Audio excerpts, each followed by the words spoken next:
유대인들의 성공 비결. 세계 최고의 성공 집단, 부후 집단, 리더 집단. 세상을 움직이는 유대인. 부유한 유대인들에 대하여 학습하겠습니다. 대한민국이 재테크로 뜨거운 용광로가 되었다.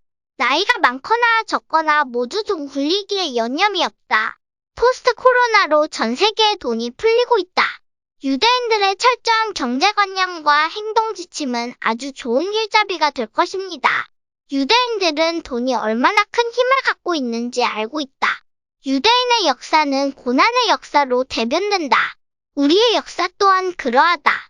나라 없는 서러움과 전쟁의 아픔과 가난의 역사로 두 나라 모두 인내란 단어로 귀결할 수 있다. 유대인들에 비하면 우리는 견줄 바가 되지 못한다. 하지만 고난을 인내로 견디면 바라는 것을 얻을 수 있다는 것을 이스라엘과 대한민국은 보여주고 있다. 우리와 유대인들이 생각하는 돈은 조금 다르다. 우리는 황금을 보기를 돌같이 하라고 가르쳤다.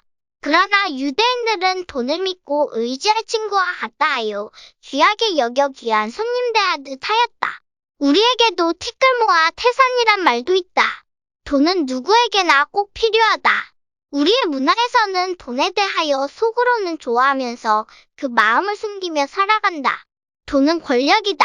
자본의 권력은 엄청난 힘을 갖고 있다는 것은 누구나 알고 있는 사실이다. 그 힘을 갖지 못한 사람들은 부정한 것이라 단정짓고 속으로는 선망의 대상으로 삼고 있다. 돈의 힘은 인간의 욕망 때문에 생겨났다. 그 힘은 인간의 도덕성에 의하여 어떻게 사용될 것인지 판가름 난다는 것은 삼척동자도 알고 있다. 유대인들은 돈을 중시했지만 사람을 더욱더 중시했다. 비유대인들에 의하여 엄청난 고난을 인내하고 견디어내었다. 그들이 유대인들을 악랄한 고리대금업자로 풍자하며 박해하였지만 탈무드에서 돈을 아끼고 모으되 그것의 노예가 되지 말라 하였고 그 가르침을 충실히 따랐다. 그리하여 그들은 자녀들에게 이리 가르친다. 먼저 벌어들인 돈 중 30%는 자선을 위하여 체다카에 저축하고 30%는 미래를 위하여 저축하고 30%는 오늘을 위하여 쓰라고 가르치며 부모가 먼저 실천한다. 그리고 자녀들에게 용돈을 줄 때도 용돈을 어떻게 잘 사용하였는지, 금전출납부를 잘 기록하였는지를 확인한 후에야 용돈을 준다.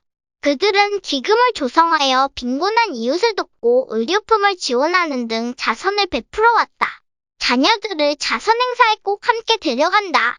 직장에서 일이 있어도 자선 행사에 먼저 참여하여 자녀들과 자선 활동을 한 후 다시 직장으로 돌아가 남은 일들을 마무리 짓는다. 이처럼 유대인들은 자녀들에 대한 경제교육에 열정적이다. 돈을 미워했고 율법과 믿음의 민족 유대인. 부자의 재산은 그의 요새가 되지만 빈궁한 사람은 가난으로 망한다. 돈하면 유대인들이 떠오른다. 기원전 63년경 로마는 유대와 사마리아 지방을 지배하였다. 로마는 경화를 제작하여 화폐로 사용하였으며 유대인들은 경화로 로마 황제에게 유대나라의 예루살렘 성전에 세금을 내야 했다. 과중한 세금은 유대인들에게 가장 중요하고 성스러운 안식일 주일에도 쉬지 않고 일하도록 만들었다. 세금도 원망스러웠지만 데나리우스 경화에 새겨진 로마 황제의 초상이 더 고통스럽게 했다. 신의 계시인 10계를 무시하여 신이 아닌 사람을 신격화하는 것이었기 때문이다. 이러한 이유로 유대인들은 돈에 대한 혐오는 점점 높아만 갔고 그리하여 유대인들은 세켈이라는 은화를 만들어 성전 세금을 냈다. 세켈에는 성지 예루살렘이 새겨져 있었고 로마인들은 성전이 있는 한 유대인들의 저항은 계속될 것이라고 여겼다. 성전을 불태우고 금은보화를 약탈하였다. 급기야 유대인이라는 이유로 세금을 징수하고 경화의 유대는 정복되었다라는 글귀를 새겼다. 132년 당시에 유다인으로부터 존경받던 랍비 아키바 벤 요셉은 반란이 임박함을 선동하였고 유대인의 반란군 지휘관은 바르코크바였다.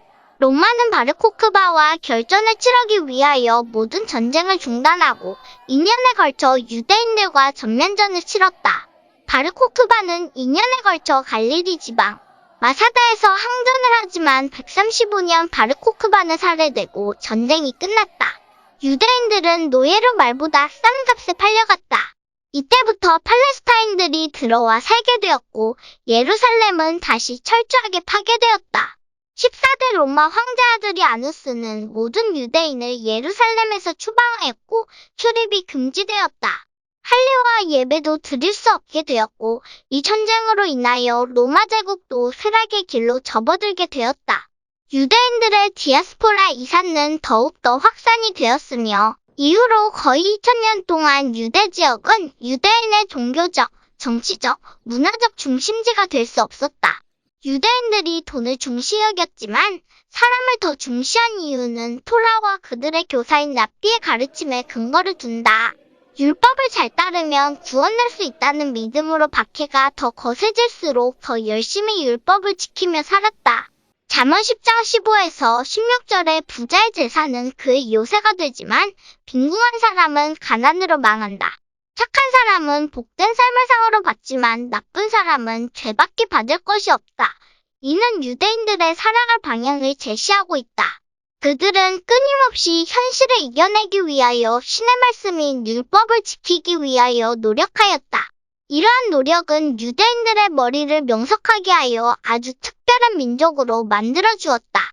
전 세계의 0.2%에 지나지 않는 인구로 세계 각국의 정치 경제에 지대한 영향을 미치는 영향력 있는 인물 중 다수를 차지하고 있다. 그리고 나라 없이 떠돌아다닌 2000년간의 디아포스라 즉 이산의 역사 속에서도 민족이 사라지지 않고 신과의 약속의 땅인 적과 꿀이 흐르는 가나안 땅에 1945년 5월 14일 다시 나라를 세울 수 있었던 원동력은 그들의 율법 중 잠언 4장 4절부터 6절 신의 명령에 따라 살아온 결과이기도 하다. 내 말을 명심하고 내 훈계를 지켜라. 내 입에서 떨어지는 말을 잊지 말고 그 말을 어기지 말라. 지혜를 저버리지 마라. 그 지혜가 너를 지켜줄 것이다. 대한민국 반만년의 역사 속에서 현대 진행형인 6.25 전쟁으로 아직도 우리는 이산의 역사를 겪고 있다. 한반도의 분단된 조국의 통일을 위하여 우리는 무엇을 해야 하는지, 질문을 던지고 어떻게 하여야 하는지 해답을 찾아야 한다. 일제강점기의 아픈 역사와 6.25 전쟁의 아픈 역사를 절대로 잊어서는 안 된다. 기억하지 못하는 아픔의 역사는 되풀이 된다고 하였다. 이는 우리가 자녀들에게 꼭 가르쳐야 하는 이유이다. 이스라엘의 2000년 만의 새로운 국가 건설은 우리가 무엇을 해야 하는가를 증명하는 역사적 예증이라 할 수 있다. 조국의 통일이 우리가 추구해야 할 지상 과제이며 실천하여야 하는 중대한 사명이다. 바빌론 탈무드의 탄생. 이스라엘의 역사는 아브라함이 야훼 하나님을 1대1로 만나면서 시작된다. 세계의 3대 종교인 유대교, 그리스도교, 가톨릭, 기독교, 이슬람교 모두 아브라함이 하나님을 만난 곳에서 나타난 신을 숭배한다는 점에서 동일하다. 유대인과 아랍인 모두 선조라고 모시는 사람이다. 아브라함은 노아의 10대 손으로 갈대아 우르에서 데라의 아들로 태어났다. 창세기 12장 1절에서 2절 말씀에 야훼께서 아브라함에게 말씀하셨다. 내 고향과 친척과 아버지의 집을 떠나 내가 장차 보여줄 땅으로 가거라. 나는 너를 큰 민족이 되게 하리라. 너에게 복을 주어 내 이름을 떨치게 하겠다 하였다. 이는 유대인들의 약속의 땅인 젖과 꿀이 흐르는 약속의 땅을 찾아 헤매는 역사의 시작을 알린다. 약속의 땅에 도착한다. 18세기 무렵으로 추정한다. 시캅 땅 모래에 이르렀다. 그 땅에는 가나안 사람들이 살고 있었다. 아브라함은 그곳에서 산간지방으로 이동했는데 그 서쪽이 베델이고 동쪽이 에이다. 또 길을 떠나 네게브에 도착했다. 네게브는 이스라엘의 남부 사막이다. 이 땅에는 기근이 들고 손자 야곱과 그의 12명의 아들들 이스라엘 12부족의 조상은 다시 이집트로 가서 나일강 주변에 정착했다. 이집트에 몸을 맡기고 400여 년간 노예가 되어 피라미드 건설 현장에서 일했다. 그 후 기원전 12세기경의 노예였던 유대인 60만 명이 모세에 의하여 이집트를 탈출한다. 이 시대의 사건들을 기록한 것이 바로 출애굽이다. 모세는 그때 시나이산에서 십계명을 받았다. 기원전 1020년 사울이 부족을 통일하고 다윗이 왕위를 계승하고 솔로몬 왕이 뒤를 이었다. 부와 지혜와 하나님을 받드는 신념으로 이스라엘 왕국은 유프라테스 강에서 이집트 국경까지 걸쳐 있었다. 기원전 900년 무렵 예루살렘에 장대하고 화려한 성전을 세웠다. 솔로몬 왕의 사후 반란으로 북쪽의 10부족은 이스라엘 왕국, 남쪽의 2부족은 유대 왕국이 건설되었다. 이스라엘 왕국은 아시리아에게 정복당하고 사라졌다. 유대 왕국은 기원전 586년 바빌론에 정복당하여 예루살렘의 대성전이 파괴되었다. 바빌론으로 끌려가 죄수로 살아간다. 이 시대를 제일성전의 시대라고 하였다. 바빌론으로 끌려간 사람들이 조국의 재건을 위하여 민족의 의지처와 성서와 탈무드를 편찬하기 시작하였다. 회당이 시나고그를 중심으로 예배를 올리며 새롭게 민족 종교가 형성되었다. 기원전 538년 바빌론을 정복한 페르시아 제국이 유대민족의 조국 귀환을 허용하였다. 유대인들은 약속의 땅 예루살렘으로 돌아와 성전을 재건하고 로마에 정복당하는 기원전 70년까지를 제2성전의 시대라고 한다. 유대교는 이 시대에 성립된 것으로 알려져 있다. 지금처럼 성서가 거의 정경화되어 안식일과 제사, 관습법규가 정비되고 성서학자들이 등장하고 입으로 전해 내려오던 이야기들을 연구하여 바빌론 탈무드를 탄생시켰다. 탈무드의 지혜. 박차고 나아가 항상 새롭게 자신을 발견하라. 유대인들의 학습 토론 방식에서 가장 많이 사용하는 방법을 하브루타라고 한다. 하브루타는 하벨의 친구에서 왔으며 특히 유대인들은 질문에 질문으로 답하는 방식을 많이 사용한다. 1대1로 친구와 함께 서로 질문하고 답하며 질문하는 방식을 말한다. 영상을 잠시 보겠습니다.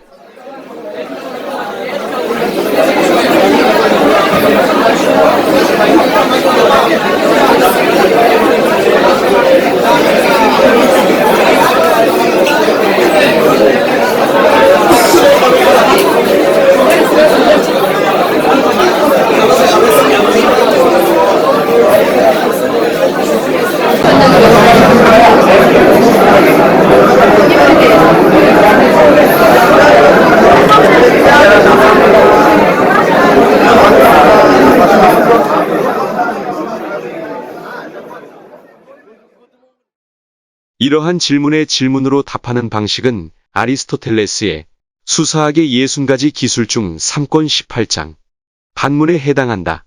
수사학은 기원전 약 347년경 아리스토텔레스에 의하여 체계화되었다. 수사학은 향후 아리스토텔레스의 수사학과 키케로의 말하기의 규칙과 체계에서 함께 학습하도록 하겠습니다. 많은 기대 부탁드립니다.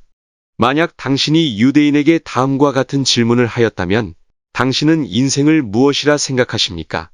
아마도 유대인들은 저는 인생은 선택의 연속이라고 생각합니다. 당신은 인생에 대하여 어떻게 생각하십니까?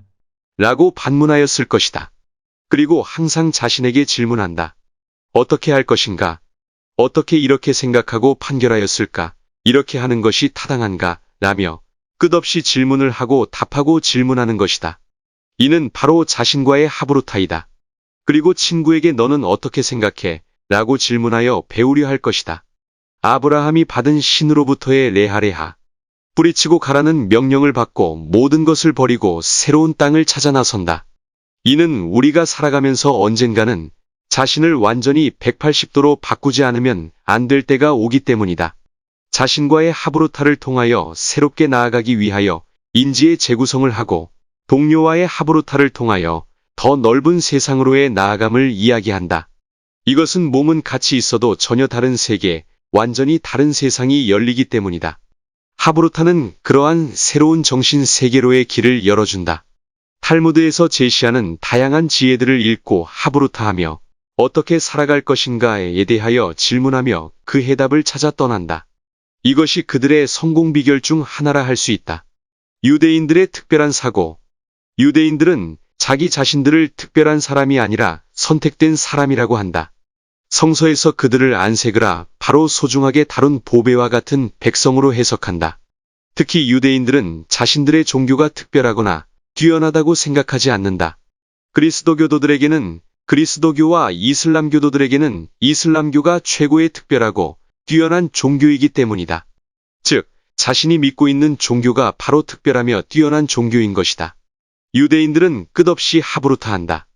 자신들의 기존에 인지한 것과 새로이 인지하는 것들이 충돌하게 하여 더욱더 깊이 생각하도록 하고 깊이 느끼도록 하며 깊이 음미하도록 훈련받는다. 하지만 요즘 많은 유대인들이 현대 문명에 매몰되어 가고 있다. 이는 다른 사람들과 똑같이 되려고 한다. 즉, 다르게 보이고 싶어 하지 않는다는 결론이다. 이는 아주 슬픈 일이라 할 수 있다. 자신의 길을 가라. 남과 다르게 성공하라 한다. 유대인들은 전혀 전도하지 않는다. 어떤 이가 한 존경받는 랍비를 찾아왔다. 그는 유대교도가 되고 싶어 했다.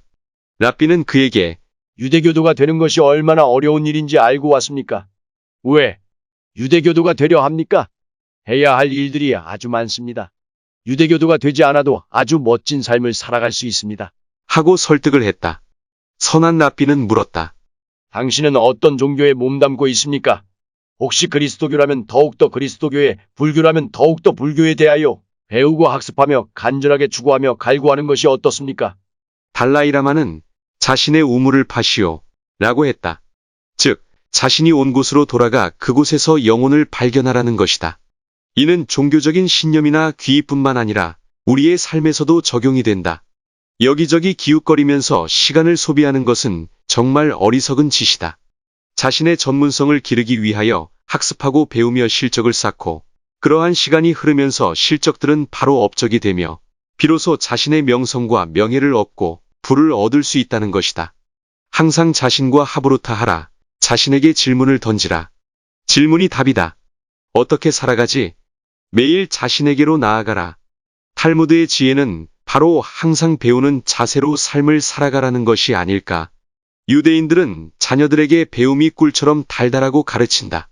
꿀처럼 달콤한 삶을 살아가기 위해서 우리가 실천해야 할 가장 첫 번째가 바로 배움이다. 즉, 탈무드의 지혜는 인간이 태어나서 죽음에 이르기까지 항상 배워야 한다는 것이다. 유대인들은 요람에서 무덤까지의 평생학습을 실천한다. 그리고 혼자 학습하지 않는다. 함께 학습하는 하브루타 방식을 적용하였다. 우리도 평생학습의 사회로 급격하게 성장하고 있다. 혼자만의 공부가 아닌 동료와 함께 학습하는 평생학습 사회로 발전해 나가야 할 것이다. 탈무드는 항상 지식을 쌓아 지혜롭게 슬기로운 삶을 살아가라 가르친다. 이것이 바로 탈무드의 지혜라 할 수 있다. 예시바 유대교 속의 샘솟는 탈무드 사고방식. 유대교에는 기본적으로 4개의 종파가 있다. 정통파 오소독스는 율법을 가장 엄밀하게 지키며 보수파 콘서바티브도 율법을 굳게 믿고 있지만 현대적 해석의 필요성을 느끼고 있다. 개혁파 리폼은 율법을 행하는 것은 개인의 선택이라고 생각하는 사람이다. 유대 재건주의자의 운동은 유대교를 급진적으로 변화시키려 하고 있다. 유대민족은 아슈케나지계와 스파라디계가 있다. 본래 유대인은 스파라디라는 설이 있다. 유대인은 말을 잘하고 자신의 생각을 강하게 주장해 토론에 많은 시간을 소비한다. 혼자서 하는 명상이나 기도, 공부하는 시간은 그다지 없다. 토론은 유대교에 있어 대단히 중요한 부분이다. 유대인의 학교 예시바와 울파나에서는 많은 토론이 이루어진다. 본디 팔레스티나와 바빌로니아의 탈무드 학원을 가리키는 말이었다. 유대인은 예시바에서 지성을 발달시켰다. 유대인들은 여러 그룹이 있다. 그것을 가족이라 부른다. 사람들이 가장 많이 싸우거나 논의를 하는 상대는 바로 가족이다. 가족이 가장 안심할 수 있고 자신에 대하여 계속 알고 있기 때문이다. 그래서 그들은 가족에게 말을 걸거나 토론을 하거나 하는 것이다. 2018년 10월 9일 제2회 하브루타 국제 컨퍼런스 대한민국 교육과 이스라엘 교육의 콜라보레이션 강사 아하론 발루카 바르일란 대학교 구두 전승학 전공학사 석사 주제 하브루타 미래교육 예시바는 유대 고등교육기관이다. 토라 전통을 대대로 전하기 위해 수천 년간 이어져 왔다. 베이트 하미드라시 예시바 토라를 공부하는 강당이다. 하브루타 최종 결론에 도달하기까지 파트너와 본문을 연구한다. 예시바와 베이트 하미드라시의 시작은 4000년 전으로 추정된다. 수천 년 동안 토라 전통을 대대로 전하고 자신을 개발하고 변화시키는 것에 사용되었다. 공공질서와 규제, 법률에 대한 판결, 일상생활에서 제기된 문제들을 해결합니다. 시간표와 커리큘럼은 세대에 맞게 변화되어 왔다. 초기 예시바 그룹 공부 방식이다. 학생들은 랍비를 바라보며 줄을 지어 앉았습니다. 학생들의 자리 위치에 의미가 있었습니다. 눈에 띄는 학생들은 첫 줄에 앉았습니다. 하브루타 학습법은 공부 방법으로 이미 2000년 전에 언급되었다. 세대를 불문하고 대부분의 사람들은 생계를 위해 일을 하였으며 아침과 밤의 시간을 내서 베이트 하미드라시에서 공부하였습니다. 현재의 예시바 형태는 19세기 유럽 발로진 벨라루스에서 시작되었습니다. 초기에는 아버지가 있는 학생들은 아버지에게 토라를 배웠고 아버지가 없다면 배우지 못했다. 아버지가 없으면 공부를 하지 못하였기에 결함이 있는 상황이었습니다. 그들은 예루살렘에 있는 아이들을 가르치기로 결심했다. 이 단계에서도 결함이 있습니다. 아버지가 있는 아이들은 예루살렘에 올라가는 것과 공부가 가능했지만 아버지가 없는 아이들은 그렇지 못하였다. 지역에 따라 나누어 16세에서 17세 아이들을 데려왔다. 이 단계에서도 결함이 있습니다. 그가 화를 내면 아이들은 반항하며 그를 떠났다. 또한 16세에서 17살 아이들보다 어린 아이들에게는 적용되지 않았습니다. 여호수아 벤 가물라는 각 나라와 도시에서 6세에서 7세 아이들을 가르칠 수 있도록 교정하였다. 역사상 처음 법적으로 지역사회와 대중의 교육을 지원하고 어린 나이부터 공교육을 제공하게 되었다. 학습과 하브루타의 중요 단계. 기원전 1312년에 모세는 토라를 받는다. 토라는 구전과 토라로 전수되었다. 구전으로 전해지면서 하브루타가 기초가 되는 학습의 시작이 되었다 추정한다. 1세기경 역사상 최초의 학교가 세워졌고 220년경 미시나 수정 및 기록이 이루어졌다. 그리고 탈무드를 위한 미시나와 미시나 현인들의 토론으로 기록된다. 바빌론 탈무드 수정 및 서명이 5세기경에 기록되었고 예루살렘 탈무드 수정 및 기록이 4세기경에 기록되었다. 하브루타 공부 순서. 미시나 본문 탈무드의 본문 비평, 연구와 질문, 본문 이해, 법, 문화 그리고 삶의 방식을 배운다. 기존의 가설을 변경하고 서로가 도전 의식을 심어준다. 최종 결론 및 그에 따른 실천으로 무한 반복한다. 탈무드 하브루타 방식의 공부에 추가적인 필요한 자료로 브라이토트, 토세프타, 미드라시, 할라카 등이 있다. 탈무드의 수정 및 기록 방식은 미드라시 방식에 영향을 끼친다.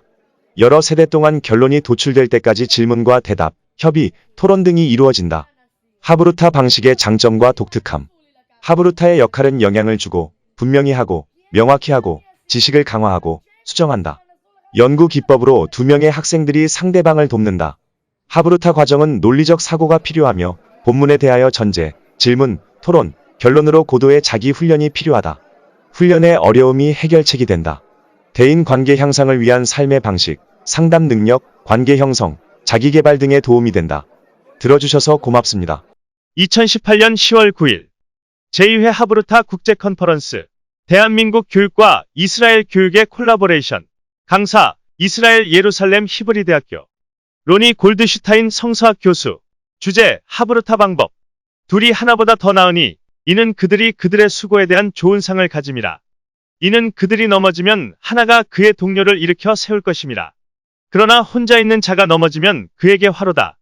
이는 그를 도와 일으켜줄 다른 사람이 없음이라. 또한 둘이 함께 누우면 따뜻하지만 혼자서는 어찌 따뜻할 수 있으리. 만일 누군가가 그를 압도하면 두 사람이 그 자를 저항하리니 삼겹줄은 쉽게 끊어지지 아니하는도다. 전도서 4장 9절에서 12절. 전도서의 이 구절들은 동행을 칭찬하며 다른 상황에 처해 있는 사람들이 서로 짝이 됨으로써 갖는 힘을 강조하고 혼자 있는 것이 아닌 함께 있는 것을 선호하고 있습니다. 이러한 현상은 이스라엘 밖에서의 성서 시대 때의 지혜서에서 나왔는데 비슷한 말을 메소포타미아 이야기의 길가메시 왕과 그의 친구 엔키두를 통해 볼 수 있습니다. 어느 쪽이든 전도서에 나오는 이 구절들은 길을 갈 때, 전투에서, 그리고 밤에 쉴 때 동행자의 중요성에 대해 강조합니다. 이 구절들은 나중에 유대 현자들이 다른 방식으로 사용하였습니다. 1세기의 현자들은 이 구절들을 하브루타의 중요성, 즉 사람이 혼자 배우지 않고 친구와 함께 배우는 것을 강조하기 위해 사용하였습니다. 인간은 자신을 위해 함께 먹고, 함께 마시고, 함께 읽고, 함께 늙고, 함께 자고, 토라의 시간을 보내고, 그것을 다룰 친구를 사귈 것이라고 배웁니다. 그들 중 한 명이 유대법 혹은 요점을 잘못 이해하여 불순한 것을 순수하다 말하고 순수한 것을 불순하다 말하거나 하면 안 되는 것을 해도 된다고 말하고 해도 되는 것을 하면 안 된다고 말할 때 그의 친구가 그를 고쳐줍니다. 이렇게 친구가 함께 토라를 읽음으로써 좋은 상을 가지게 됩니다. 전도서 4장 둘이 하나보다 더 나으니 이는 그들이 그들의 수고에 대한 좋은 상을 가짐이라. 드라비 나탄 이 원리는 다양한 모습으로 유대교 공부 방법의 중심 원리가 되었습니다. 두 명이서 배우는 것은 대화를 통해 논쟁과 토론을 함으로써 자기 발전 및 변화를 장려합니다.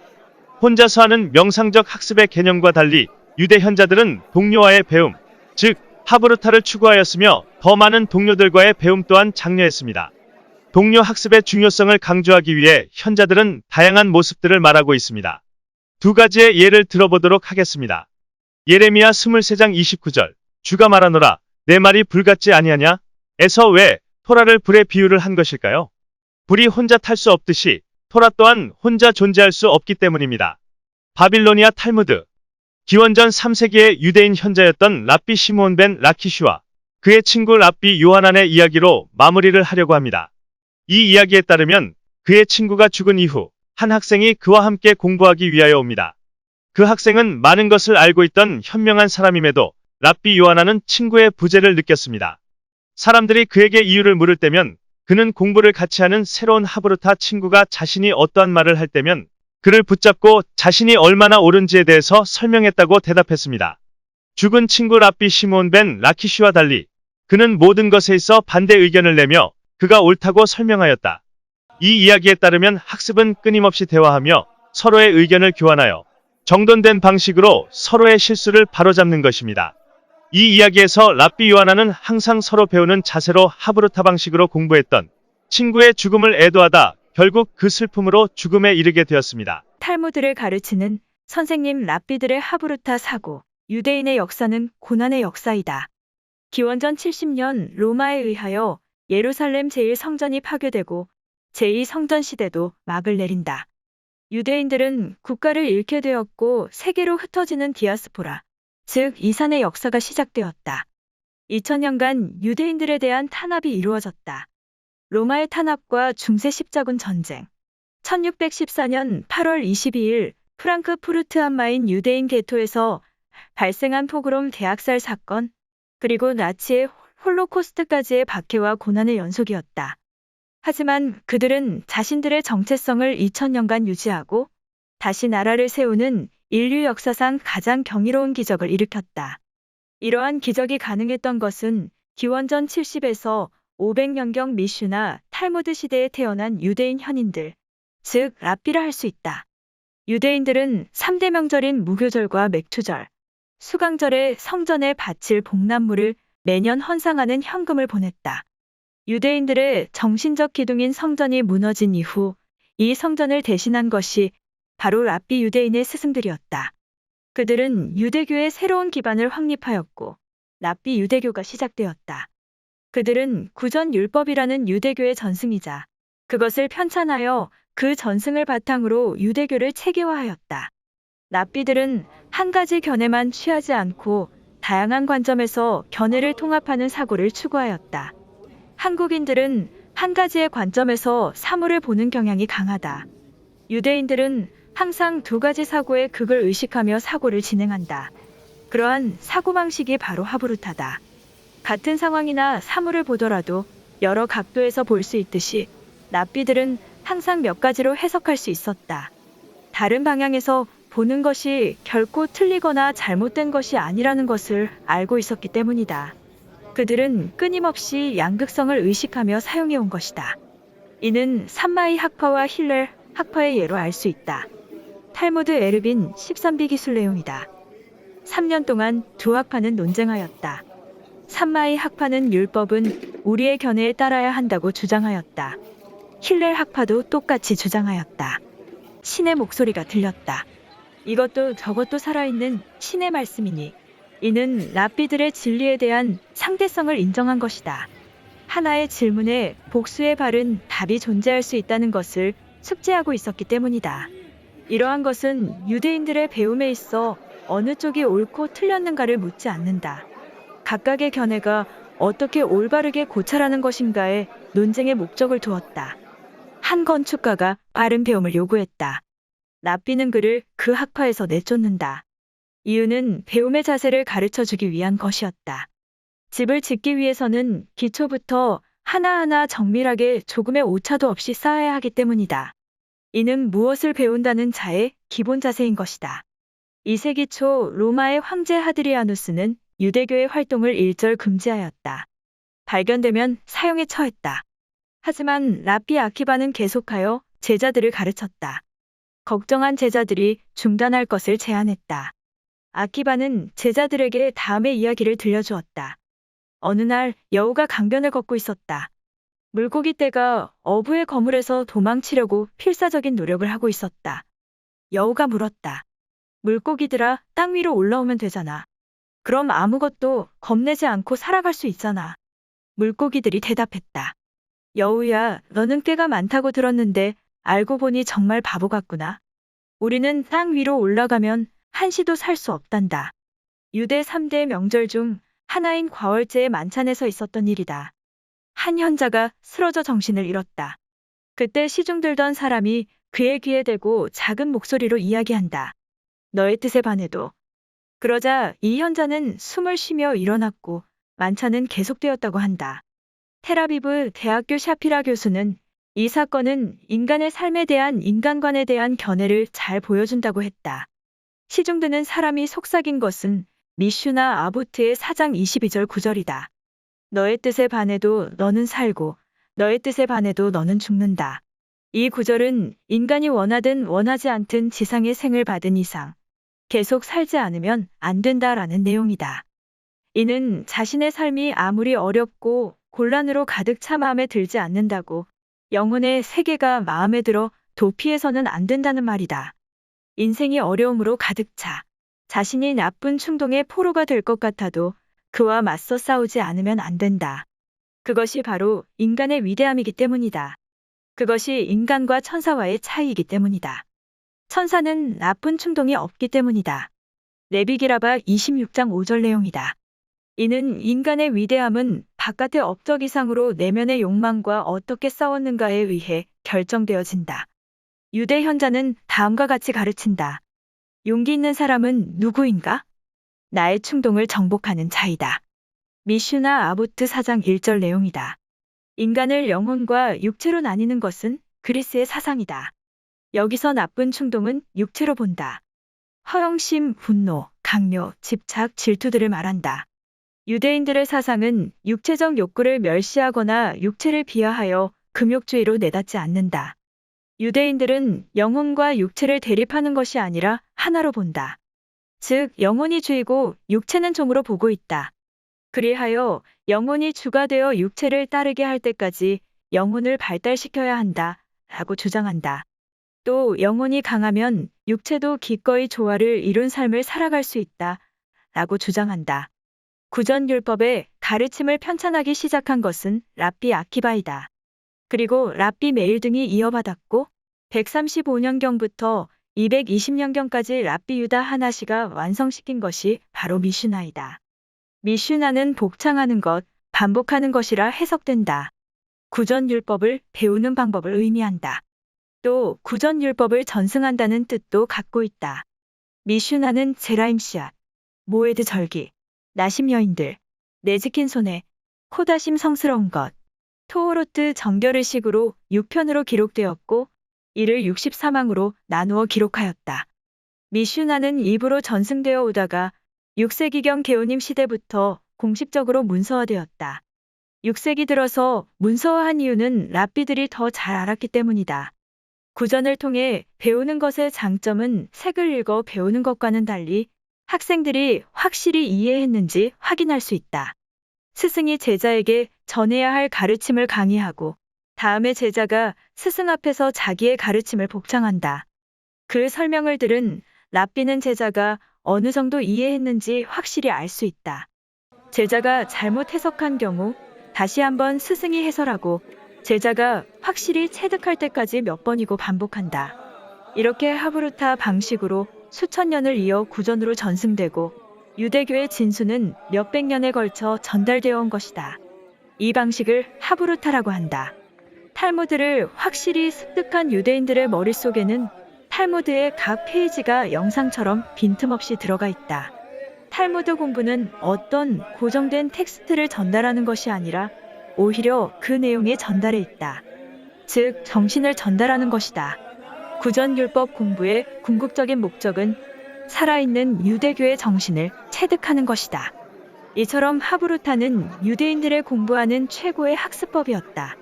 하브루타는 지금도 정통파 유대인들과 개혁파 유대인들 모두에게 최고의 학습 방법으로 적용되어 실행되고 있다.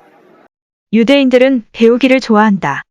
배우다라는 동사에서 파생된 히브리어가 바로 탈무드이다. 지금은 탈무드를 유대의 현자인 랍비들의 구전 전승을 망라한 책을 의미한다. 유대인들에게 탈무드를 보여달라고 하면 A3 크기의 책으로 약 20여 권의 세트를 보여줄 것이다. 보통 탈무드라 하면 바빌로니아 탈무드를 말한다. 보통 유대인 정통파 학교인 예시바에서 학습하는 탈무드이다. 탈무드에는 무엇이 적혀 있는가 하면 유대인들의 종교 생활을 위한 관습, 법칙을 논하고 있다. 조선시대의 유교 경전 같은 것들과 비슷하다 할 수 있다. 제1항 축도 베라네트에는 안식일과 같은 축제의 부부의 도리, 손해배상, 식용동물의 도살 방법, 성전에 바칠 곡물 등 생활 전반에 관한 유대인 현자들의 일화나 예담 등을 담고 있다. 탈무드는 미슈나의 내용을 필두로 게마라라고 하는 본론으로 그 기록 형태를 갖추고 있다. 전자는 히브리어로 기록되었고 후자는 아람어로 기록하였다. 탈무드는 궁극적으로 유대교도들의 자기인식과 생활양식을 깊이 양성하는 것에 그 목적을 두고 있다. 이는 탈무드에서 제시하고 있는 그들의 생활양식에 관한 논의를 배우며 이에 우리는 무엇을 위해 그 일을 하는가, 나아가 우리는 어디에서 와서 어디로 가는가라는 실존적인 물음으로 인식의 폭과 깊이를 더해가는 것이라 할 수 있다. 우리 한국에서도 탈무드와 관련한 무수히 많은 책이 출간되었다. 대다수는 탈무드에 실린 유대 현자들의 일화나 격언을 소개하는 것이 대부분이었다. 이는 탈무드에 대한 아주 큰 잘못된 이미지를 심어주었다. 탈무드는 이러한 내용보다는 유대인들의 생활양식에 대한 유대교의 법칙과 습관에 대하여 논하는 것이 주요 내용이기 때문이다. 이러한 내용이 우리에게 번역되어 소개되지 않는 것은 기초적인 유대인들의 종교적 기초 지식이 없다면 학습하기 어려운 난해한 내용이기 때문이다. 랍비들은 끊임없이 종교 생활에 관한 규범이나 관습에 관심을 기울여 온 것에 대하여 너무 형식에 치우친 종교라 비난받는 이유이기도 하다. 이는 종교란 무엇인가 특별하고 고상한 교리나 추상적, 형이상학적인 개념을 사유하는 것이 아니라 성서에서 제시하는 신앙의 기초로 한 현실 생활을 살아가는 것을 말하고 있다. 유대 현자들의 구전 전승은 두 가지로 분류하는데 할라카와 하가다이다. 할라카는 히브리어로 걷다라는 말에서 유래되었다. 이는 유대교의 관례법규를 말한다.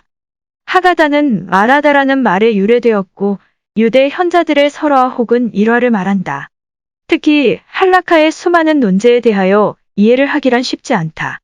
그리고 이를 실천하기를 고수하는 그들의 삶의 방식 때문에 형식주의, 관습을 중시하느니라고 하는 딱지가 붙었다. 유대인들에게 있어 할라카와 하가다는 히브리 문학에 있어 분리하여 논할 수 없다. 우리는 누군가의 기술을 배우고 잘하기 위해서는 기술적인 기능에만 집중하여 노력하는 것에 머물러서는 안 된다. 이는 기술적인 부분과 그의 기술적인 부분을 수행할 당시의 마음에 대하여서도 생각해 보는 것이 매우 중요하다. 이는 유대인들의 공부에도 적용이 된다. 이것인지 저것인지가 아닌 양쪽 모두의 공부를 요구하고 있다. 최고의 지휘자인 주빈 메타가 아이작 스탕의 바이올린 연주에 대한 찬사를 한 적이 있다.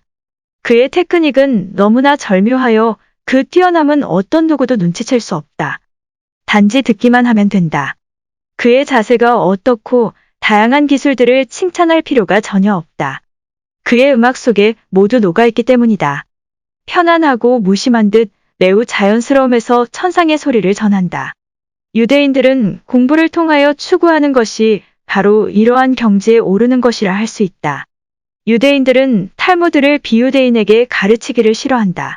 탈무드 편찬의 시대가 끝이 나면서 이번에는 이 난해한 탈무드들 알기 쉽게 풀이하는 주회사가 시작되었다. 11에서 14세기에 이르는 아주 오랫동안 랍비들의 끊임없는 관심거리가 탈무드였다.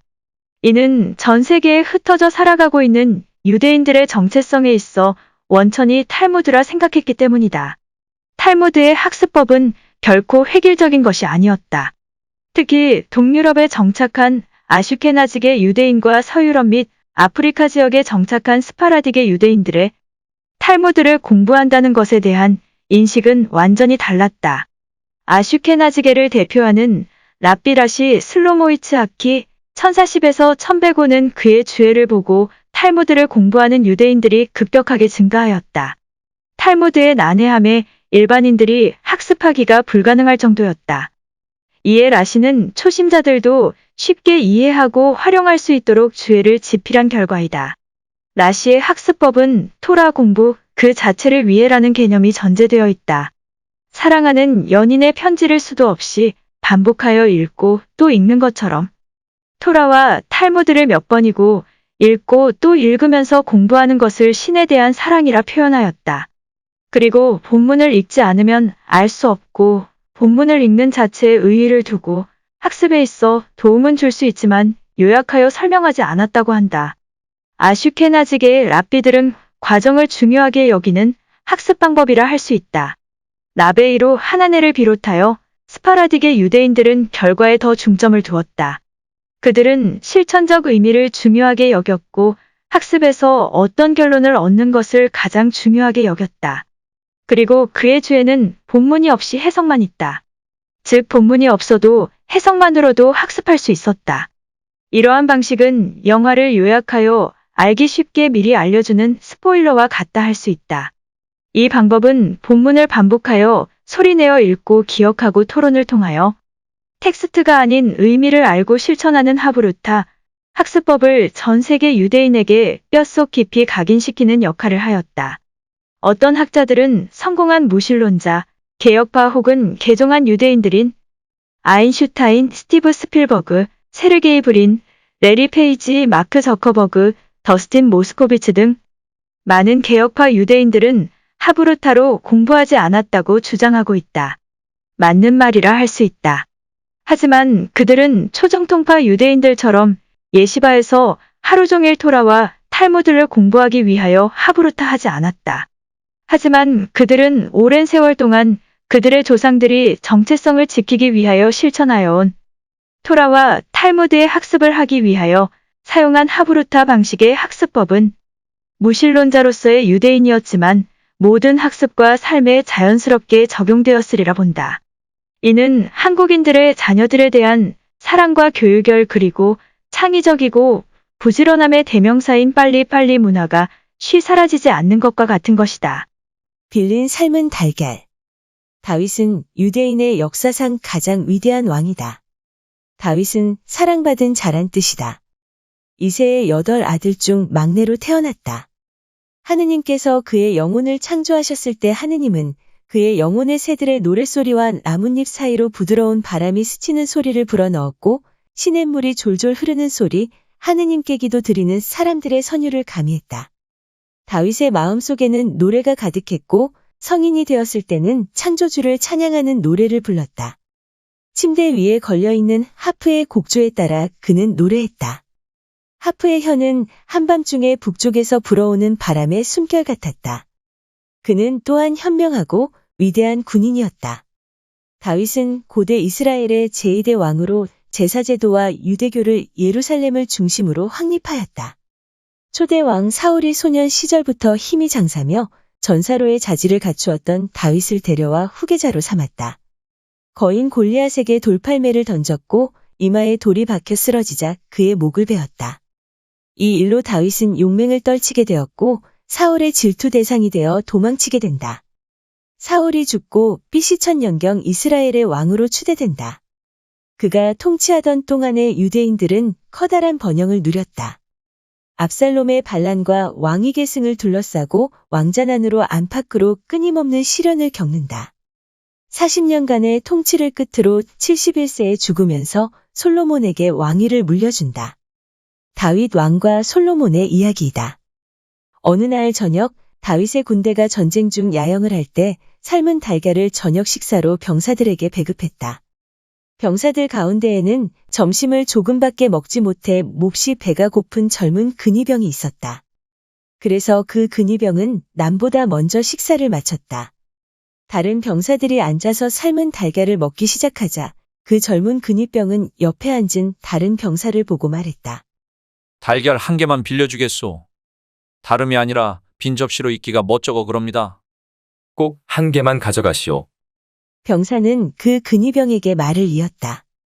그러나 내가 요청할 때는 그 달걀로 인하여 발생한 모든 이익과 함께 달걀을 돌려주겠다고 약속해야만 합니다. 그 근위병은 다른 사람들이 뭐라고 말을 하든 간에 개의치 않고 젊은 근위병은 꼭 그렇게 하겠다는 약속을 하고는 재빨리 달걀을 먹어 치웠다. 그리고 몇 년이 흘렀다. 다윗과 그의 군대는 여러 곳에서 전쟁을 치렀고 큰 승리를 거두고 나서 드디어 예루살렘으로 돌아왔다. 그 병사는 오래전에 다윗의 젊은 근위병한테 달걀을 빌려준 것을 생각해내고는 그 근위병에게 빚을 받기 위해 찾아갔다. 근위병은 원래의 달걀을 돌려주는 것보다 지금 훨씬 더 많은 것을 갚아야 한다는 사실을 알고 하늘이 무너지는 것 같았다. 어떻게 제가 그렇게 많은 빚을 졌다는 겁니까? 말이 되는 소리를 하시오.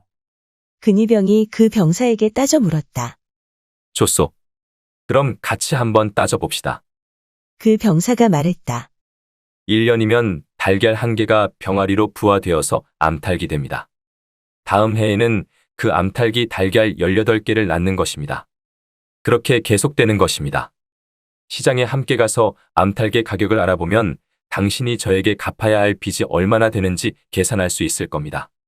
자신의 빚이 엄청나다는 것을 깨닫고 다윗의 근위병은 매우 화가 났다. 근위병은 그렇게 많은 돈은 없다고 말했다. 그러나 그 병사는 빚을 꼭 갚아야 한다고 우겼다. 그래서 결국 그들은 그 문제를 가지고 다윗 왕에게 가서 현명한 판결을 받아보기로 하였다. 두 사람은 모두 같은 희망을 품고서 왕 앞에 나아갔으나 돌아올 때는 한 사람만 기쁨에 차서 돌아왔다. 다윗 왕은 한 개의 달걀만 돌려주는 것은 적당하지 않다고 판결을 내렸다. 불쌍한 근위병은 어찌할 바를 몰랐다. 그리고 어디로 가야 할지 몰랐다. 그 근위병은 궁전 문 앞에 서서 멍하니 하염없이 앞만 바라보고 있었다. 무슨 일이 있으신가요? 어떤 어린아이의 목소리가 들려왔다. 그 근위병이 몸을 돌려보니 다윗 왕의 아들 솔로몬이 거기에 미소 지으며 앉아 있었다. 그는 솔로몬에게 자신의 슬픈 이야기를 해주었다. 근위병은 자신의 매우 괴로운 심정을 마지막으로 말했다. 나는 전장에서 오직 한 개의 삶은 달걀만을 먹었을 뿐인데 지금은 죽을 때까지도 갚지 못할 엄청난 빚을 지고 말았습니다. 당신이 원하신다면 제가 도움되는 말을 해드리고 싶은데요. 솔로몬이 그 불쌍한 근위병에게 말했다. 뭐라고요? 평소 근위병은 솔로몬이 아주 지혜로운 아이라는 것을 알고 있었다. 이에 근위병은 다급한 듯이 물었다. 솔로몬은 근위병에게 아무도 들리지 않게 조용히 귀갯말로 속삭였다. 근위병은 환하게 웃음을 짓더니 솔로몬에게 고맙다고 인사한 뒤 솔로몬의 지시대로 실행에 옮겼다. 시청자 여러분이 솔로몬이라면 어떤 지혜로운 해결책을 제시할지 영상을 정지한 후 생각해보시고 제안해보시고 댓글 남겨주세요. 예루살렘에서 조금 떨어진 도시의 병사들이 매일 걸어서 지나가는 들판이 있었다. 근위병은 이곳에서 솔로몬이 시키는 대로 일을 시작했다. 그는 밭을 갈아서 병사들이 지나가기 시작하면 삶은 콩을 한 소쿠리 밭이랑에 뿌렸다. 그 광경을 지켜보던 병사들이 신기해하며 멈춰섰다. 그중 한 병사가 의아해하며 물었다. 도대체 무엇을 심은 것이요? 하하. 보시면 모르십니까? 다윗의 근위병이 대답하였다. 나는 삶은 콩을 심고 있습니다. 당신 미쳤군요. 삶은 콩에서 싹이 난다는 말을 들어본 사람이 있습니까? 그러면 혹시 삶은 달걀에서 병아리가 깨어난다는 이야기를 들어본 사람은 있나요? 근위병은 그들에게 자신이 어떻게 빚을 지고 그 빚을 갚아야 하는 자초지종을 설명했어요. 다음 날도 그 다음 날도 마찬가지로 솔로몬이 가르쳐준 대로 계속했어요. 그는 매일 삶은 콩을 심었고 지나가는 사람들이 조롱하면 자신의 이야기와 삶은 달걀에서 병아리가 부화된다면 삶은 콩에서 싹이 나고 콩이 열린다는 것은 하나도 이상한 일이 아니라고 대답했다. 곧 다윗 왕이 소문을 듣고는 궁전으로 그를 불러오라고 명령했다. 누가 삶은 콩을 뿌리라고 가르쳐 주었느냐? 폐하, 아무도 가르쳐 주지 않았습니다. 그것은 오직 제 생각이었습니다. 믿을 수가 없구나. 이것은 틀림없이 솔로몬의 생각일 것이다. 그제야 근위병은 그것이 솔로몬이 알려준 지혜였다고 인정했다. 다윗 왕은 솔로몬을 불러 물었다. 솔로몬아, 너는 내가 분쟁을 해결한 방법이 마음에 들지 않았느냐?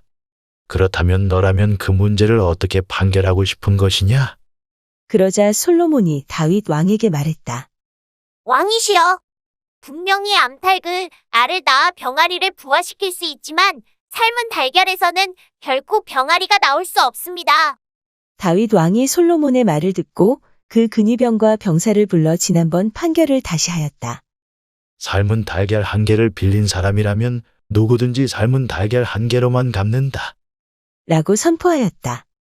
이 판결에 대하여 여러분은 어떻게 생각하십니까? 댓글 달아주시면 하부루타 하도록 하겠습니다. 지혜의 왕 호기심 많은 아내. 솔로몬 왕은 지금까지도 부와 지혜의 왕으로 숭배하는 사람들이 많이 있다. 당시 많은 사람들이 솔로몬 왕의 지혜로운 말을 듣기 위하여 찾아오는 바람에 왕은 날마다 손님을 맞이했다. 세계 각국에서 찾아온 그들은 모두 왕의 마음을 끌기 위해 부단히 노력했다. 그들은 멋진 말과 귀한 금은보석과 향료와 나무 등을 가져오기도 했다. 또는 세계 각국의 지혜의 말을 전하기도 했다. 어느 날 솔로몬 왕은 아주 멀리서 오는 한 사람을 매우 특별히 가까이 했다. 그는 1년에 한 번씩 예루살렘에 올 때마다 솔로몬 왕이 한 번도 본 적이 없는 아주 특이한 선물을 가지고 왔다. 솔로몬 왕은 항상 그를 후하게 대접했고 예루살렘의 사람들은 그의 다음 방문을 손꼽아 기다리곤 했다. 한 해는 솔로몬 왕에게 매우 좋은 선물을 가지고 왔다. 그런데 그가 돌아갈 때는 솔로몬의 선물을 받지 않겠다고 하며 아무것도 가져가지 않겠다고 했다. 하느님과 폐하의 호의에 감사드립니다. 그가 말했다. 저는 이미 손자들까지도 안락하게 살 수 있도록 해놓았습니다. 하지만 폐하께서 제게 후한 대접을 해주고 싶으시다면 손으로 만져지지도 않고 보이지도 않는 것을 주십시오. 그리고 제게 동물의 말을 이해할 수 있도록 가르쳐 주십시오. 이러한 요구에 솔로몬 왕은 매우 깊은 상심에 잠겼다. 그대가 다른 것을 청한다면 나는 망설이지 않고 바로 허락할 텐데. 솔로몬 왕이 말했다. 그대가 알고 싶어 하는 것은 양날의 칼날과 같은 것이라서. 그것은 그대에게 도움이 될 수도 있겠지만 그대를 해칠 수도 있다. 만약 그대가 누군가에게 이 비밀을 발설한다면 그대는 바로 죽게 될 것이다. 그땐 아무리 후회와 동정을 한다 해도 그대는 살아날 수 없다. 그러나 솔로몬 왕의 말은 그 남자를 더욱 애타게 했다. 이 이야기에 대하여 함구하고 있기만 하라는 것이라면 폐하께서는 저를 믿으셔도 될 것입니다. 폐하께서는 저를 아주 오랫동안 지켜보셨으니 저의 충성심을 아실 것입니다. 이번 일로 인하여 폐하께 실망을 안겨드리지 않겠으니 저를 믿어주십시오. 제발 동물들이 하는 말을 이해할 수 있게 가르쳐 주십시오. 솔로몬 왕은 여전히 망설이고 있었다. 오랫동안 고민하는 가운데 그가 이것을 얼마나 알기를 원하는지 알게 되었으며 이 비밀이 그에게 얼마나 큰 기쁨을 주리라는 것도 알게 되었다. 왕은 그가 원하는 대로 동물의 말을 이해하는 방법을 알려주었다.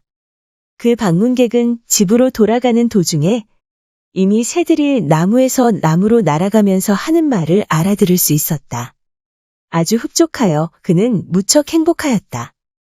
어느 날 그 남자는 하인이 들에서 일을 마치고 황소를 데리고 올 때 마구간 앞에 앉아 있었다. 하인 중 한 명이 황소를 당나귀 옆에 있는 여물통에 메어 놓자 그는 황소와 당나귀의 이야기하는 것을 들을 수 있었다. 당나귀가 황소에게 물었다. 황소야, 오늘은 힘들지 않았니? 물어보나 마나지 뭐. 황소가 대답했다. 새벽부터 들에 나가 밭을 갈다 보니 거의 발붙일 틈도 없었어. 내일도 날이 밝으면 또다시 주인은 쉴 틈도 주지 않고 일을 시키겠지. 내가 보기에 내가 엄청나게 멍청해 잠시도 쉬지 못하고 일만 해야 하는 거야. 당나귀가 말했다. 날 보라고 꾀병을 부리니까 하루 종일 누워서 이렇게 잠만 잘 수 있잖아. 당나귀야, 어떻게 아프다고 꾸미는 거니? 황소가 부러워하며 물었다. 사람이 갖다 주는 건초를 먹지 않으면 돼. 그러면 내가 건초를 먹지 않고 그대로 놔둔 것을 보고 내가 어딘가 아프다고 생각할 것이고 주인한테 가서 말하겠지. 그렇게만 되면 내가 내일 일을 절대로 하지 않고 나처럼 누워서 이렇게 잠만 잘 수 있다는 것이지. 당나귀야, 정말 근사한 충고를 해줬구나. 주인은 놀라서 혼자 생각했다. 잠시 더 기다렸으나 마구간에서 아무런 소리도 들리지 않자 그는 안으로 들어가 보았다. 황소가 당나귀의 충고대로 건초를 건드리지도 않은 채 있는 것을 보았다. 황소는 지쳐서 막 잠이 들었다. 당나귀는 황소가 눈을 감는 순간 얼른 그의 몫을 먹어 치웠다. 주인은 크게 웃음을 터뜨렸다. 저 당나귀가 똑똑하긴 하지만 나를 이길 수는 없지. 다음 날 주인은 하인을 불러 당나귀를 끌고 나가 밭을 갈라고 말했다. 주인은 기쁜 마음으로 집으로 돌아왔다. 그가 응접실 안으로 들어가는 순간 그의 아내의 공격이 시작되었다. 밖에서 웃고 계시는 소리를 들었어요. 그렇게 우스운 것이라도 봤어요? 아니면 당신의 전략인가요? 당신은 항상 저를 비웃고 계시는데 제가 모를 줄 알아요? 여보, 들어봐요. 당신이 어떻게 생각할지 모르지만 난 단지 솔로몬 왕이 들려준 이야기가 생각난 것뿐이요. 그는 자신을 변호하듯 말했다. 그것이 무엇인지 말씀해 주세요. 그의 아내가 졸라댔다.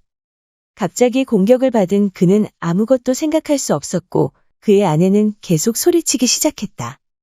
당신은 어떤 것도 기억 못하겠지만 당신은 저를 비웃고 그럴 때마다 솔로몬 왕을 핑계댔어요. 그녀는 계속 투덜거리더니 나중에는 화가 나서 그에게 욕설을 퍼붓기 시작했다. 그는 거짓말을 들킨 사람처럼 도망치는 수밖에 없었다. 다음 날 저녁 그 남자는 다시 마구간으로 가 동물들이 이야기하는 소리를 들었다. 들판에서 하인이 당나귀를 끌고 오자 그처럼 힘든 일에 익숙하지 않았던 당나귀는 황소 옆에 주저앉고 말았다. 내 충고는 정말 좋은 것이었어. 황소가 당나귀에게 고맙다는 듯이 이야기했다. 나는 여태껏 이처럼 행복한 시간을 가져본 적이 없었어. 잠도 잘 잤고 하인들이 종일 나를 돌봐주었어. 내가 오래 아팠으면 정말 좋겠어. 그렇게 조급할 것 없어. 지친 당나귀가 숨을 헐떡이며 말했다. 주인이 말하는 것을 밭에서 들었어. 그는 나와 같이 쟁기를 잘 끌 수 있는 동물은 불쌍히 여기지만 너처럼 먹지도 않고 쟁기질을 못하면 죽여서 고기로 먹을 것이라고 했어. 이 말을 들은 황소는 벌떡 일어나 가능한 빨리 건초를 먹기 시작했다. 이러한 모든 것을 보고들은 주인은 당나귀의 교활한 꾀를 보고 비웃기 시작했다. 그가 거의 숨도 제대로 쉬지 못할 정도로 웃고 있을 때 갑자기 그 앞에 아내가 나타나서 있었다. 어제 저를 비웃으신 것으로는 충분치 않나요? 그녀가 달려들면서 말했다. 제가 매일 같이 그렇게 웃음거리가 되어야만 하나요? 당신이 무엇 때문에 비웃고 있는지 말해주지 않는다면 저는 문 앞에 있는 거지보다도 당신을 존경하지 않겠다고 맹세하겠어요. 여보, 당신이 얼마나 내게 소중한 사람이라는 것은 당신도 알지 않소. 그가 조용하게 대답했다. 그리고 내가 당신에게 어떤 해도 끼치지 않았다는 것을 당신도 알 테니 나를 믿어주시오. 나는 당신을 비웃는 게 아니오. 더는 말할 수도 없구려. 만약 내가 그 진실을 말하게 된다면 나는 죽어야만 하오. 당신이 나를 사랑한다면 그 맹세를 거두시오. 그리고 더 이상의 질문으로 나를 고통스럽게 하지 말아주오. 제가 왜 맹세를 취소해야 하죠? 그의 아내는 울면서 말했다. 제가 무슨 이유로 당신의 말을 믿어야 합니까? 저는 당신이 왜 저를 비웃고 있는지 알고 싶어요. 당신이 말해주지 않는다면 차라리 죽어버리는 편이 좋겠어요. 그 남자는 두려워졌다. 내가 말을 하지 않는다고 목숨을 내놓겠다는 것이요? 그러면 내가 죽겠소. 질문에 대답할 테니 지금은 나를 혼자 있게 내버려 두시오. 유언장을 만들고 친구에게 작별 인사를 하겠소. 아내와 헤어진 그는 솔로몬 왕의 경고가 옳았다는 사실을 깨닫고 우울해져 깊은 생각에 잠겼다. 침묵하는 것보다 더 쉬운 일은 없다고 생각했는데 그는 비참하게 말했다. 이제 솔로몬 왕과의 약속도 지키지 못하게 되었을 뿐만 아니라 약속대로 곧 죽겠구나. 그는 앉아서 이러저러한 생각을 하고 있었다. 그의 농장에 있는 동물들은 그가 아내와 이야기하는 것을 다 들어 무슨 일인지 알고 있었다. 그러한 주인을 보고 가장 슬퍼한 동물은 바로 개였다. 주인이 죽어야만 한다는 사실 때문에 괴로운 개는 아무것도 먹지 않았다. 개가 고기와 음식을 남긴 것을 본 수탉은 암탉들을 모두 불러 그 음식을 함께 먹었다. 개가 수탉에게 등을 돌렸다. 어떻게 넌 그렇게 무심할 수 있는 거냐? 개는 화가 나서 마구 짖었다. 주인이 죽게 되었는데도 너는 너만 편하면 된다는 생각밖엔 없는 거니. 수탉은 놀라서 개를 쳐다보았다. 그러면 너는 내가 어떻게 하길 바라는 거지? 주인이 멍청하다면 그는 당연히 대가를 치러야 해. 나를 보라고. 나는 아내가 10명이나 되지만 모두 잘 지내고 있다고. 아무도 내 뜻을 거역하지 않아. 주인이 자기 아내도 다루지 못하는 것을 보고 지혜로운 솔로몬 왕한테서 아무것도 배운 것이 없는 거야. 주인이 아내를 3개 때린다 해도 그녀는 그것 때문에 그를 덜 사랑하지는 않을 거라고. 그러면 그녀는 다른 사람들의 비밀을 알려고 하지 않을 텐데 말이야. 수탉이 농장 밖에까지 들리게 소리치자 그의 목소리는 주인의 귀에까지 들어갔다. 남자는 거의 힘이 빠져 있었는데 수탉의 충고를 듣자 갑자기 활력이 생겼다.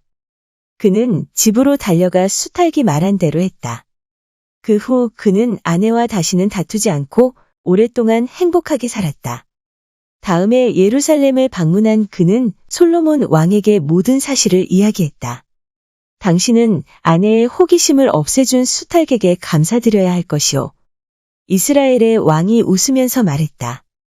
바가지를 긁는 아내와 한 지붕 아래서 사는 것보다 다락방 구석에서 사는 편이 훨씬 좋기 때문이요.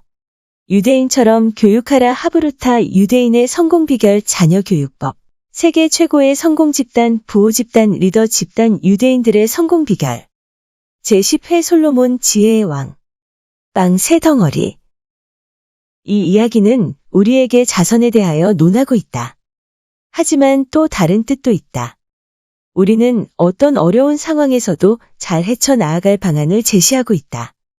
자신의 삶에 있어 스스로 어려움을 헤쳐나가는 것도 중요하지만 어려운 일이 닥쳤을 때 도움을 받을 수 있는 지혜롭고 현명하며 슬기로운 솔로몬과 같은 친구를 얻는 것이 중요하다. 라고 제시하고 있다. 이스라엘 바닷가 작은 오두막집에 가난한 한 여인이 살았다.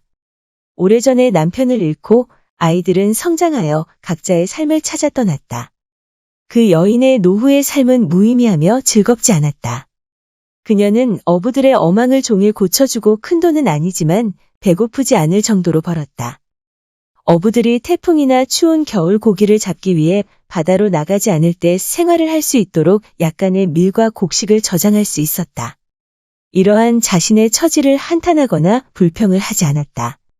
주변의 이웃들이 자신에게 친절하게 그녀를 위로해 주었기 때문에 외로움 속에서도 충분한 위안을 얻을 수 있었다. 그녀는 이러한 상황에 만족하면서 살고 있었다. 어느 해 유난히 춥고 길었던 겨울이었다. 바다는 미친 듯이 세찬 파도와 비바람이 몰아쳐 어부들이 배를 띄워 바다로 나갈 수가 없었다. 이러한 기간이 길어지면서 거물을 고치는 일이 줄었고 돈을 벌 수 없었던 그녀는 곡식을 싸서 창고에 저장할 수 없었다. 시간은 지나가고 창고의 곡식은 바닥을 보였다. 빵을 구울 밀가루가 바닥이 났고 그녀는 마을에서 가장 부잣집을 찾아갔다. 어떻게 왔습니까? 부자가 물었다. 밀가루가 떨어져서 먹지를 못했습니다. 밀가루를 조금만 주세요. 부탁드립니다. 이 추운 겨울을 날 수 있도록 말입니다. 그녀가 말했다. 도와드리고 싶지만 방금 마지막 밀가루를 모두 팔아버렸어요. 우리 가족이 먹을 것밖에는 남지 않았어요. 창고 바닥에 떨어져 있는 약간의 밀가루라도 괜찮으시다면 가져가도 됩니다. 그녀는 바닥에 떨어져 있는 밀가루를 자루에 조심히 쓸어 담아서 주인에게 감사의 인사를 하고 행복한 마음으로 집에 돌아왔다.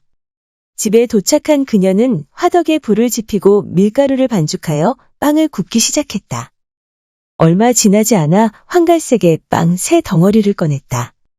온종일 먹지 못한 그녀는 매우 허기진 상태였다.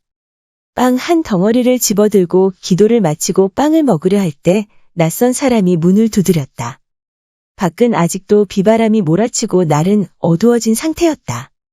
넉마를 걸치고 서 있는 그는 너무나 지쳐서 말조차 하지 못했다. 아주머니, 먹을 것을 좀 주세요. 부디 저에게 자선을 베풀어 주십시오. 그 남자는 그녀에게 간청했다. 저는 상인입니다. 길에서 날강도를 만나 가진 것을 모두 빼앗기고 다행히 목숨만은 건졌습니다. 온종일 먹지 못해서 이제 힘이 다한 것 같습니다. 아주머니 부탁드립니다. 이 은혜는 절대로 잊지 않겠습니다. 낯선 사람의 말이 끝나기도 전에 그녀는 자신이 먹으려던 빵을 그 남자에게 건넸다. 이 빵을 드세요. 하느님께서 당신과 함께 하실 것입니다. 그녀가 말했다. 그 남자는 그녀에게 감사의 인사를 하고 길을 떠났다. 그래, 그는 나보다 더 빵이 필요해. 나는 아직 2개의 빵이 있잖아. 그녀는 혼자 마음속으로 생각했다. 그녀의 배에서는 꼬로록 꼬로록 배고프다는 신호를 보내고 있었다. 그녀가 2번째 빵을 집어들었을 때 다시 노크 소리가 들려왔다. 그녀가 문을 열자 이번에는 첫 번째 남자보다 더 남루하고 불쌍해 보이는 여행자가 겨우 서 있었다. 아주머니? 낯선 남자는 죽는 힘을 다해 불렀다. 집이 모두 불타버려서 하룻밤 사이에 거지가 되었습니다. 겨우 목숨은 부지하게 되었습니다. 하지만 이제 굶어 죽게 되었습니다. 아주머니께서 보시는 것처럼 저는 이제 걸을 힘조차 없습니다. 부디 저를 불쌍히 여기어 저를 내치지 말아주세요. 그녀는 주저하지 않고 그 남자를 위해 기도하고 행운이 깃들기를 바라며 2번째 빵을 주었고 그녀는 혼잣말로 그래, 그 불쌍한 사람이 나보다 더 배가 고프니까 라고 하며 중얼거리면서 마지막 빵을 먹기 위해 식탁으로 돌아왔습니다.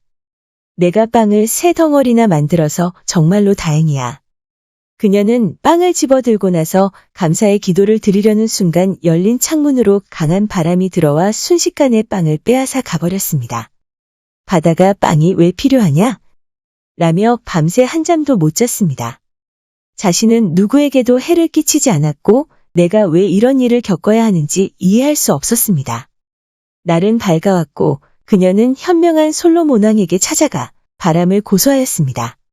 솔로몬 왕은 그녀의 억울한 심정을 주의 깊게 듣고는 그녀가 평생토록 겪었던 모든 일을 물어보고 나서 말했다. 그대가 정말로 바람을 고소하고 싶다면 오늘 내가 저녁에 바람을 불러올 때까지 기다려야 할 것이다. 지금 바람을 불러올 수 있지만 지금 바람을 방해할 수 없구나. 지금 바람을 부르면 상인들이 장사하기 위해 배를 타고 항해를 하는데 방해될 것이다. 여인아, 그리하여 바람이 스스로 올 때까지 기다려야 할 것이다. 그때 너의 문제를 해결하겠다. 그 여인이 한쪽에서 기다리고 있을 때 3명의 상인이 솔로몬 왕을 아련하면서 무릎을 꿇었다. 이스라엘의 지혜롭고 현명한 왕이시여, 저희가 폐하의 슬기롭고 현명하며 지혜로운 판단을 듣고자 하오니 허락하여 주십시오. 그들이 말했다. 폐하 이 황금 7,000개를 받으시고 가난하지만 마음씨가 아주 착하고 따뜻하여 이것을 받을 가치 있는 사람에게 전해주시면 고맙겠습니다. 어찌하여 너는 이 황금을 가난하지만 마음씨가 아주 착하고 따뜻한 이에게 자선하려 하는가? 솔로몬 왕이 매우 궁금하다는 듯이 물었다. 하느님의 사랑과 섭리에 대한 감사의 표시입니다.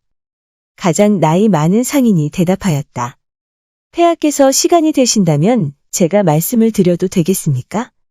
솔로몬 왕은 허락하였고 그 상인은 황금 7,000개가 들어있는 상자를 가리키며 설명하기 시작했다. 폐하, 이 금은 우리가 싣고 온 황금의 10%에 해당하는 것입니다. 저희의 배가 폐하의 왕국의 해안 근처에 도착하였을 때 태풍이 불기 시작했습니다. 그리고 파도는 저희 배를 이리저리 쳐박아 방향을 잃었습니다. 그리고 배에 작은 틈이 생겼고 바닷물이 계속 들어왔고 그 구멍을 막을 어떠한 것도 찾지 못했습니다. 그때 저희는 두려움과 절망에 가득 찬 상태에서 하느님께 기도를 올렸습니다. 하느님, 만일 저희가 이 위험에서 벗어난다면 황금의 10%를 가난한 사람들에게 나누어 주겠다고 맹세하였습니다. 저희가 기도 후 신기하게도 곧바로 태풍은 멎었고 파도는 잠잠해져 이렇게 안전하게 해안에 도착할 수 있었습니다. 도착 후 황금 10%를 정확하게 계산한 후 이렇게 가져오게 되었습니다. 이 황금을 폐하께 바치오니 부디 가난한 사람들에게 나누어 주시기를 청하옵니다. 솔로몬은 아주 기쁜 마음으로 그렇게 하겠다고 말했다. 하지만 솔로몬 왕은 풀리지 않는 한 가지 의문이 생겼다. 솔로몬 왕은 그 상인에게 물었다. 그대가 말하기를 배에는 작은 틈이 생겼다고 하였는데 잔잔한 바다에서도 그 틈으로 물이 들어오면 가라앉을 것이 자명한데 어찌하여 가라앉지 않고 해안가로 안전하게 들어올 수 있었는지 해명하여 보아라.